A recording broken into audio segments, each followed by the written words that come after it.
Rahul Gandhi ji unparliamentary vote use नहीं करते, तो यहाँ से भी टोकने का कोई आवश्यकता ही नहीं है।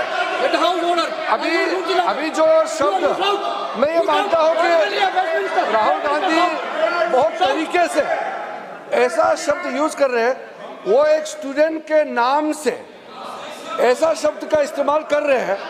वो इस्तेमाल तो वही कर रहे हैं ना, राहुल गांधी जी ही कर रहे हैं।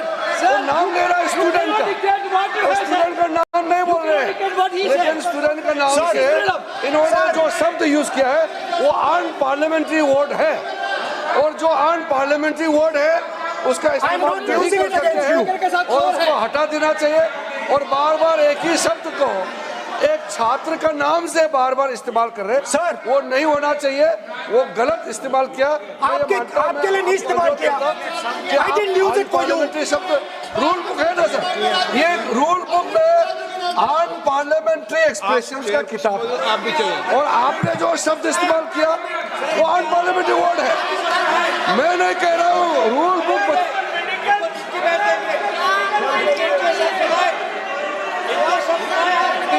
एक्सप्रेशन इसके बारे में तो जानकारी रखना चाहिए, इसलिए आपने बार बार, एक बार नहीं बार बार वो शब्द का इस्तेमाल किया है, इसलिए हमारे लोग आपत्ति जताते हैं। गलती तो राहुल गांधी जी का है, क्यों अनपार्लियामेंट्री वोट का इस्तेमाल किया है। माननीय सदस्य स्पीकर सर, आप संसद सर मैं I am not calling anybody that, आप कोई ऐसा शब्द बोलेंगे। I am not calling anybody that sir.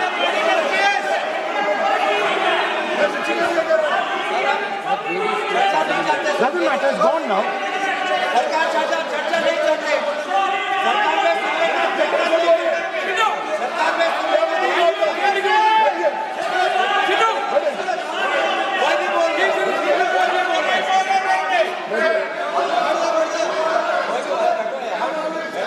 Speaker sir. Sir, Speaker sir, अगर इनको शब्द नहीं अच्छा लगता मैं दूसरा शब्द दे देता हूं, मैं दूसरा दे देता हूं सर। वो व्यवस्था तो मैंने दे दी है, जो असंसदीय है उसको निकाल देंगे। स्टूडेंट को हम आपको व्यवस्था देने की आवश्यकता नहीं है सर। इडियट शब्द नहीं यूज करूंगा sir, I will not use. ना लेट मी सब बोलने तो दीजिए सर। अगर चाहते हैं तो मैं दूसरा शब्द, उसका प्रॉक्सी शब्द। नो, आप फिर मैं आपसे निवेदन कर रहा हूं, विधेयक पर आप बोले सर। आपसे ये मेरी अपेक्षा है सर, बट आप हाउस को ऑर्डर में रखिए सर। आप विधेयक में बोले, मैं हाउस को ऑर्डर में रखूंगा क्या?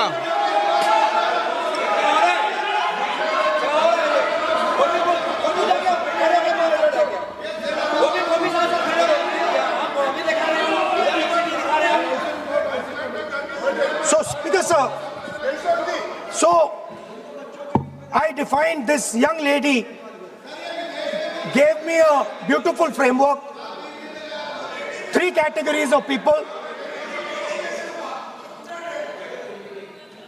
I found this to be, Speaker sir, order लाइए sir.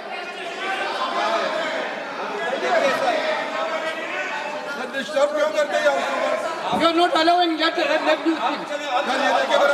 No.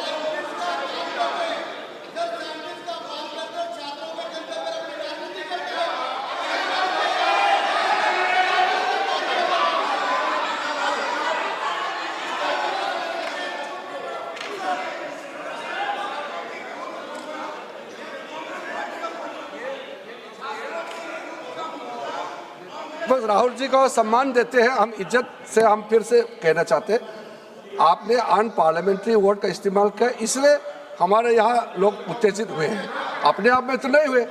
और आपको मालूम है ये अनपार्लियामेंट्री एक्सप्रेशंस तो हमने तो नहीं बनाया। ये जो यहाँ जितना शब्द लिखे हैं जो आप पार्लियामेंट में नहीं कह सकते हैं, ये नियम हमने नहीं बनाया। और इसके मुताबिक आपको अगर संसदीय मर्यादा को ध्यान में रखते हुए बात करना है तो हम लोग सब सुन रहे हैं, आपका भाषण सुन रहे हैं, लेकिन आपने बार बार जो शब्द इस्तेमाल किया तो हमने क्लैरिफाई किया। हम आपके भाषण को हम डिस्टर्ब नहीं करना चाहते हैं, लेकिन जो शब्द इस्तेमाल किया उसको आप कृपया इस्तेमाल ना करें, इतना ही है। हम तो सुनना चाहते हैं। मैं अनुरोध करता हूं राहुल गांधी जी, आप अपना भाषण को कंटिन्यू कीजिए, आप अपना भाषण कंटिन्यू कीजिए, लेकिन वो शब्द इस्तेमाल मत कीजिए। मेरा इतना ही अनुरोध है।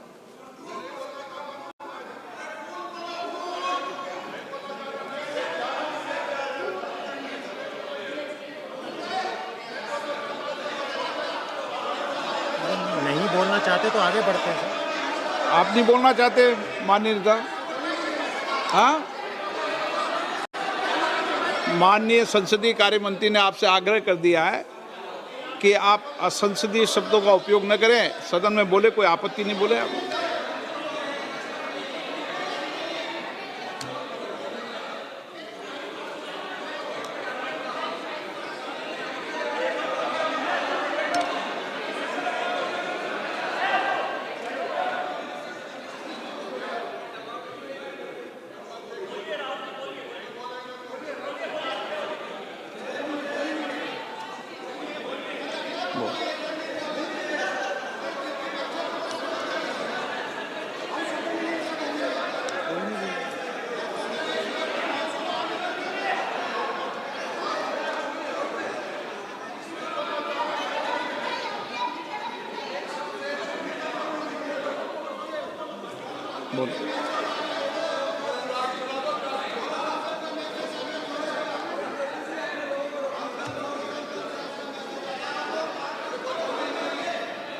नहीं, आप नहीं बोलना चाहते, मैं अगले वक्ता को बुलाऊं?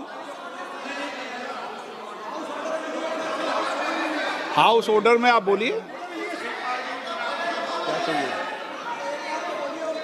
माननीय सदस्य, कई मौके मैंने भी देखे हैं इसी सदन में, जब आप नेता सदन के नेता को बोल नहीं देते, बेल में आते हैं। अभी आपको चुप तो है सदन में, ऐसा तो नहीं है।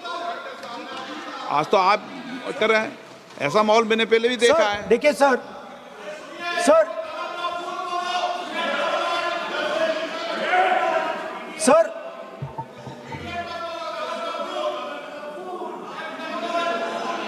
House sir, to keep house in order, sir, is your esteemed responsibility. Sir, the moment I open my mouth, the entire opposition starts to shout.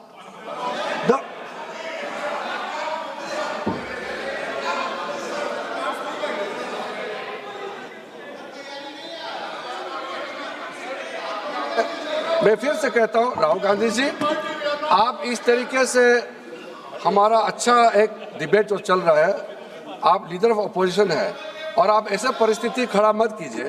Speaker साहब ने भी जिक्र किया, जब प्रधानमंत्री जी को हमारा जो शुरू में राष्ट्रपति का अभिभाषण को बोलने का आप लोगों ने बिल्कुल रोक करके यहाँ तक आए और आप लोगों ने कई बार प्रधानमंत्री जी को बोलने नहीं दिया। ऐसा परिस्थिति भी निर्माण कराया आप लोगों ने। और आज तो आपने संसदीय भाषा का इस्तेमाल किया, एक पार्लियामेंट्री जो सिस्टम है उसको लेकर के एक नियम हमने पढ़ के सुनाया। ये किताब का भी जिक्र किया कि अन पार्लियामेंट्री एक्सप्रेशन, ये मैंने जिक्र किया। और बाकी हमारा साथियों ने भी कहा है कि आप भाषण कीजिए, लेकिन जो शब्द इस्तेमाल किया है उसमें आपत्ति, इतना ही तो है। फिर आप उसका इतना आप बहुत ही इमोशनल चेहरा दिखा करके ये तो ठीक नहीं है, हाउस को आप गुमराह नहीं कर सकते हैं। Sir, it is unparliamentary. Let us just be precise. It is unparliamentary for me to use that word against another member of parliament. I have not used that word against anybody. I have just stated that this category exists. Sir, again they are going. Speaker, sir, अगर आप लोग, sir अगर आप चाहते हैं कि इस देश में सिर्फ बीजेपी बोले तो मैं चुप होकर यहां बैठ जाता हूं, मैं बैठ जाता हूं, कोई प्रॉब्लम नहीं है। ठीक है, टाइम बता दो कितना ले लिया। एक मिनट। माननीय सदस्य, माननीय नेता प्रतिपक्ष, इस विषय पर मैं बोलता हूं सर, रिजू जी खड़े हो जाते हैं, मैं बोलता हूं वो खड़े हो जाते हैं, इंटरप्ट करते हैं। आप उनको, मैंने यील्ड भी नहीं किया, आप उनको जगह दे रहे हैं। नो, संसदीय कार्य मंत्री आप बोल। ये फिर से आ गए।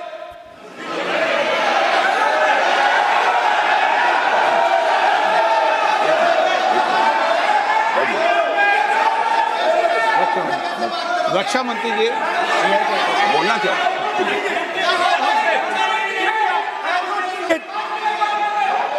एक मिनट। देखो, सदन में एक अच्छी व्यवस्थाएं रही है, अच्छी मर्यादाएं रही है, और हमें अच्छी मर्यादा बनाने का प्रयास करना चाहिए।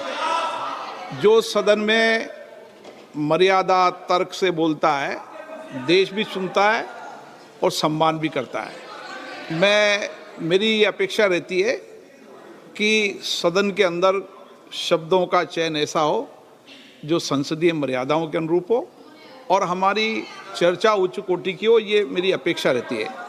अब मानो रक्षा मंत्री माननीय राजनाथ सिंह जी सदन के उपनेता हैं, कुछ मानो बट सर मैंने यील्ड नहीं किया। यील्ड नहीं, किसी यील्ड नहीं किया। अगर कुछ नहीं, मैंने यील्ड नहीं किया, मेरा भाषण चल रहा है सर, मैंने यील्ड नहीं किया है। बोलिए आप। नहीं, एक मिनट सुनिए, एक मिनट। किसी इल्ड करने से नहीं, यूँ भी हमारी व्यवस्था रहती है कि कभी नहीं, मैंने किसी नो अलाउ, आपको भी अलाउ करते हैं, ऐसा नहीं करते, अलाउ नहीं करते, ठीक है, अलाउ नहीं करते ऐसा नहीं। पर रक्षा मंत्री जी कुछ बोलना चाहते हैं, शायद बोला है, सदन में अच्छा माहौल के लिए बोलेंगे। अध्यक्ष महोदय, मैं बहुत ही विनम्रतापूर्वक अनुरोध करना चाहता हूं कि जिस असंसदीय शब्द का प्रयोग हमारे नेता प्रतिपक्ष ने किया है उसे कार्रवाई से निकाल दिया जाए। अपना व्यवस्था से निकल जाता है। ओके, वो निकाल दिया जाए।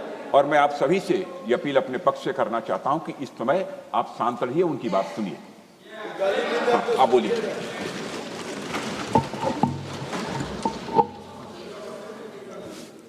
So, there are 3 categories of people. I'm not using the word. There is one category of people called student, विद्यार्थी, जो विद्या का अर्थ ढूंढता है. And then there are the 2 other categories which I will not name.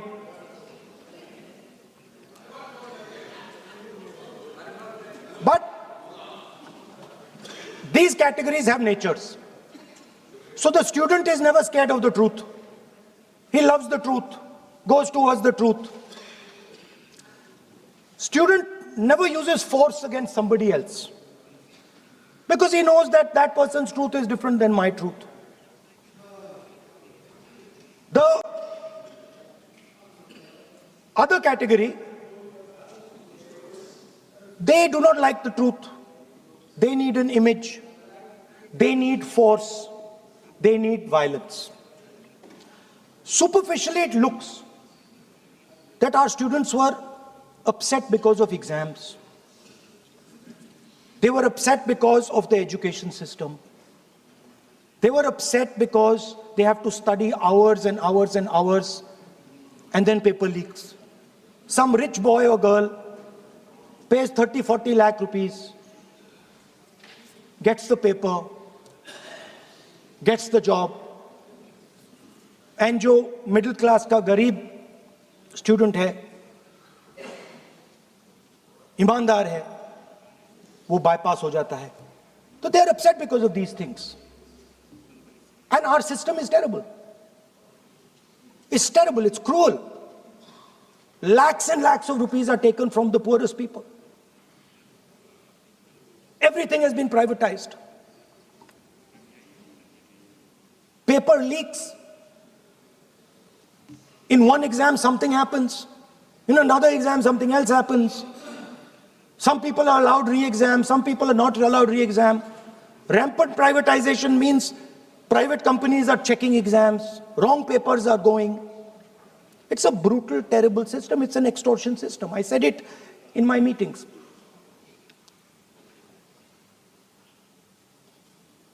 And it's a system that has been captured. It's a system that has been captured, the soul of the system has been captured by the RSS. The soul, sir. Rajnath Singh ji said, sir, please.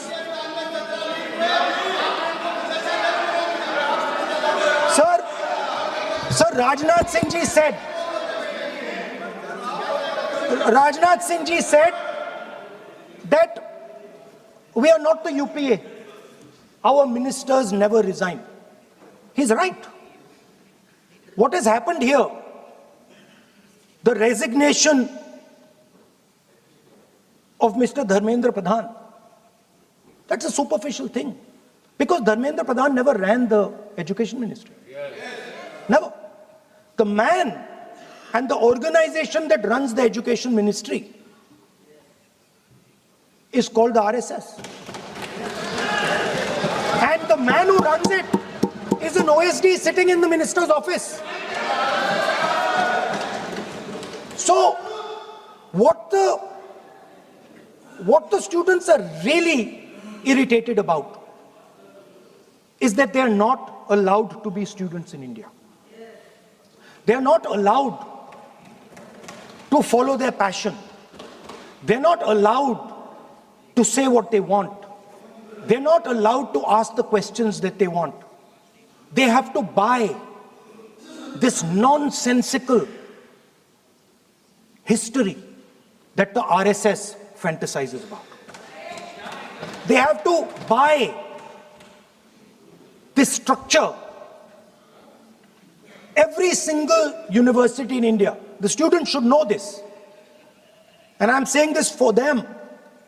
Every single university in India today has a vice chancellor from the RSS. Dharmendra Pradhan is a symbol. Your real enemy is the RSS. Keep it in mind. They are the people who are not letting you be students. They are the people who want you to be andhbhakts. And this is a reaction from the soul of India that is saying, under no circumstances are we going to become your andhbhakts. Under no circumstances are you going to define our future. Under no circumstances are we going to listen. And this is a beautiful expression. The amazing thing to me, the amazing, fascinating thing to me is that the parents of these children did not have the courage to face the BJP. The parents of these children did not have the courage to face the RSS. And yet these children, brave, imaginative, powerful, stood there and faced whatever you could throw at them. I've got some experience about facing the RSS, about facing Mr. Narendra Modi, about facing this group. The game is not about facing them. There's nothing in them. There's nothing in the RSS. The game is about facing your own fear. And that is what the students did. The students overcame their fear. The students challenged the idea that you could destroy them. They challenged the idea that you could destroy their career. They asked the question, why are you not allowing us to have jobs? They asked the question, why can we not fall in love with somebody we like? They asked the question, why do you attack different religions? They asked all these questions, and they asked it in public. You couldn't do nothing about it. And I'm very happy today to see that the so-called Home Minister of this country does not have the courage courage Yes. to come and sit here. He does not have the courage to come and sit here. Sir, please. आज प्रश्न I saw the Home माननीय मंत्री जी Minister. बैठे हैं, जिनका विधेयक है वो बैठे हैं। I saw the Home Minister, sir. Carcade. Sir, I saw the carcade. 30 cars. With the Home Minister sitting inside the car. Like that. Looking. Shaking. What is this, sir? Speaker, sir. Why is the Home Minister not here today? The Home Minister is not here today because he's not here today because he is scared.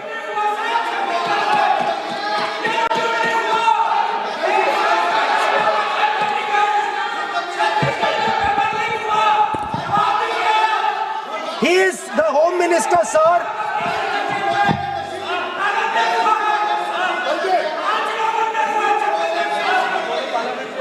Sir बैठ जाओ। देखिए, आज home मंत्रालय पे चर्चा नहीं हो रही। आज जिस विधेयक पर सर, मैं चर्चा क्या बोल रहा हूं? माननीय मंत्री जी What are we बैठे हैं। The Home Minister, sir, the Home Minister no, आज होम is मिनिस्टर पर scared. चर्चा नहीं है। जिस विधेयक पर चर्चा है, वो विधेयक पे मंत्री बैठे हैं। यही व्यवस्था रहती है सदन के अंदर। Sir, the Home Minister.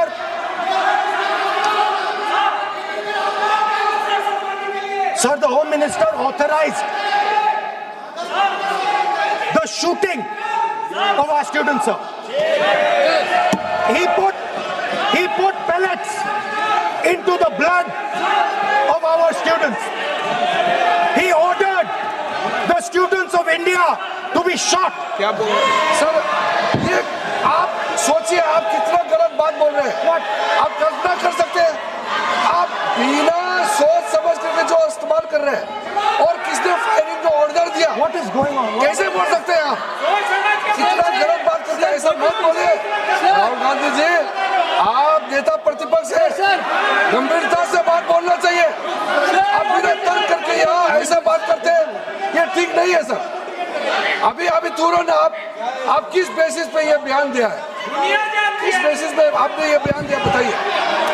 किसने आपको बताया और किस तर्क के साथ आप ये बयान दिया है? ये बहुत गलत बात बोला है राहुल गांधी जी ने, बहुत गलत बात बोला। मैं इसका आपत्ति करता हूँ, कार्रवाई से निकालना ही चाहिए, लेकिन राहुल गांधी जी आप माफी मांगिए, ये ठीक बात नहीं है।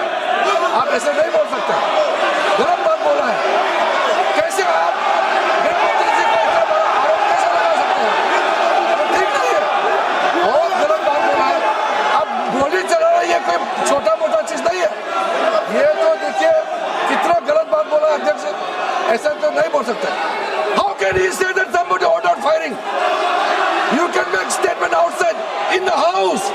You cannot make that statement. It is a serious allegation. It is a breach of his own position and privilege. This is not proper. ऐसा नहीं हो सकते हैं, आप कैसे बोल सकते हैं?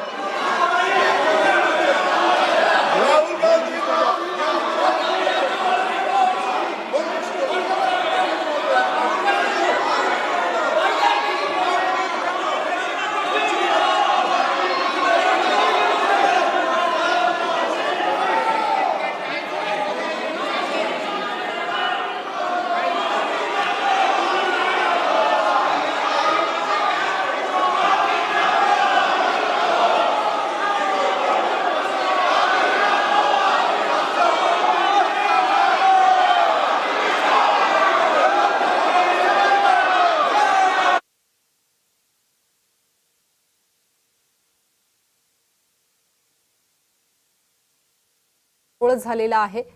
राहुल गांधी यांनी गृहमंत्र्यांवरही भाष्य केलं। गृहमंत्र्यांना इथे येऊन बसण्याचं धाडस नाही असं त्यांनी म्हटलं।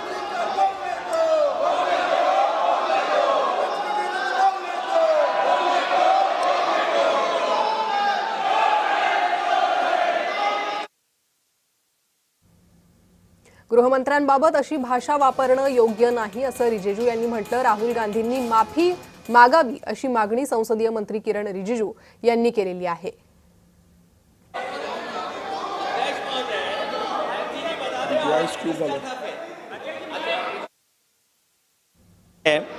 अध्यक्ष महोदय,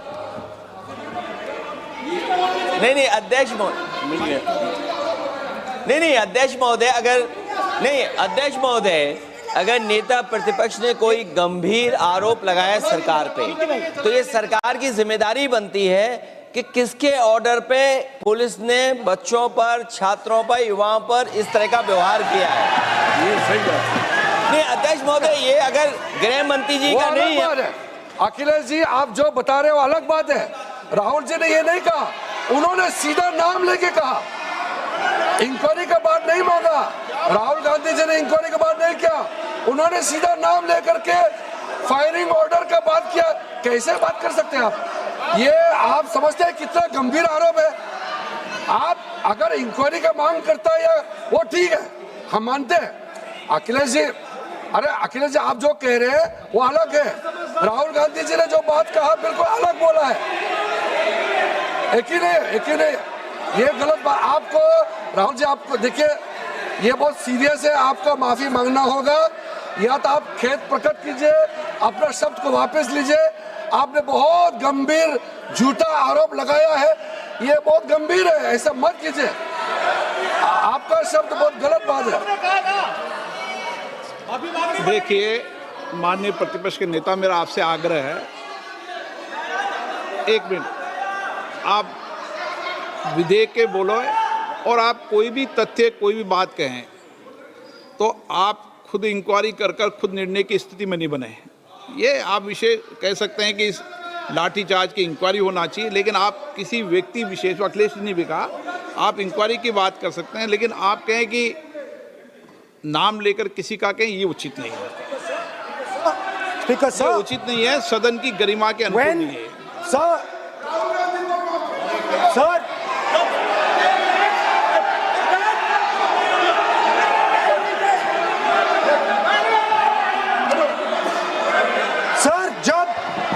जब आतंकवादी को गोली मारी जाती है,